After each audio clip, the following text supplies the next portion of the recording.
kabar Pak Egi? Kabar baik, terima kasih. Baiklah, dimulai dengan pertanyaan pertama ya Pak ya. Baik. Sebagai umat Buddha, kebinekaan itu seperti apa sih yang Bapak lihat dan Bapak rasakan di dalam PDS? Begini, Bhinneka Tunggal Ika itu adalah falsafah dari Buddhis. Itu dicetuskan oleh Empu Tantular. Kami melihat, khususnya saya itu melihat bahwa kebinekaan itu ada di dalam PDS. Oleh karena itu, maka saya berjuang untuk kepentingan PDS secara tidak langsung, berjuang untuk kepentingan Bhinneka Tunggal Ika. Pagi, ada sekelompok umat yang kerap disebut minoritas. Mereka seringkali berjuang dalam diam dan menghindari konflik frontal, Pak, di mana diperlakukan secara diskriminatif. Nah, bagaimana pendapat Bapak tentang hal ini?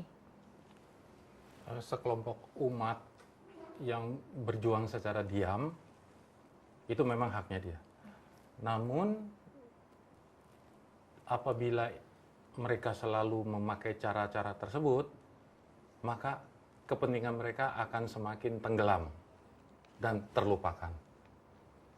Jadi kepentingan mereka pun sebagai bagian dari bangsa ini harus terartikulasikan. Jadi tidak bisa lagi memakai cara-cara tradisional dengan diam sudah cukup, tetapi harus ada organ yang memperjuangkan. Oleh karena itu,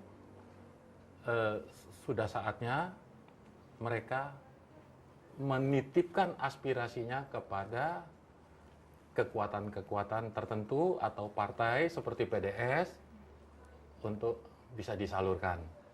Dengan demikian, kepentingan mereka bisa diakomodir.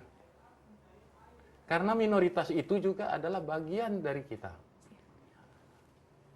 Apa yang disebut umat minoritas itu juga membentuk negara kesatuan Republik Indonesia. Bangsa ini kan terdiri dari macam-macam suku bangsa, etnis dan sebagainya.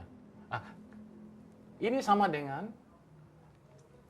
lingkungan di dalam suatu hutan, misalnya di Kalimantan. Itu tidak bisa hanya orang hutannya saja yang dipentingkan, musangnya tidak diperdulikan, rusanya tidak diperdulikan. Itu harus diperhatikan semua, baru bisa menjadi satu kesatuan habitat. Baru ada kesejahteraan dari keseluruhan penghuni dari hutan itu. Tanpa misalnya babi hutan, macan akan menderita. Tanpa orang hutan, tumbuh-tumbuhan tertentu tidak bisa berkembang biak, tidak bisa disebarkan. Oleh karena itu saling mengait menjadi suatu kekuatan, yaitu bangsa Indonesia. Jadi yang mayoritas itu sebetulnya bangsa Indonesia, tidak ada minoritas. Di Indonesia ini tidak ada mayoritas-minoritas. Yang minoritas itu adalah orang-orang yang anti Pancasila. Tetapi yang pendukung Pancasila itulah mayoritas. Demikian menurut pendapat saya. Baik Pak, selanjutnya ya Pak ya. PDS itu menyatakan bahwa berada di garis depan. Nah, untuk membela kepentingan seluruh umat beragama di Indonesia, menurut Bapak, bagaimana Bapak melihat komitmen PDS dalam hal ini Pak? Komitmen PDS itu jelas dan kuat sekali. Terbukti, PDS adalah partai yang pertama maju di depan membela umat Buddha dalam hal dipakainya nama Buddha sebagai merek dagang. Itu saja buktinya. Jadi bukti yang berbicara, bukan mulut yang berbicara. Apakah PDS mempunyai kekuatan untuk membuat perubahan dalam kehidupan demokrasi di Indonesia kita ini, Pak?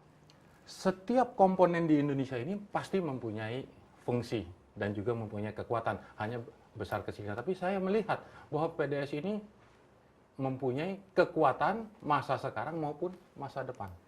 Kedepannya PDS akan menjadi suatu komponen bangsa yang amat kuat apabila tetap mempertahankan Pancasila dan Undang-Undang Dasar 45 serta kebinekaan.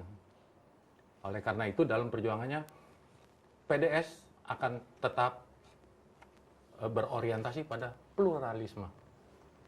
Nah, dengan demikian pasti kuat. Baik Pak, terima kasih pagi atas waktunya di studio kami. Kita bertemu lagi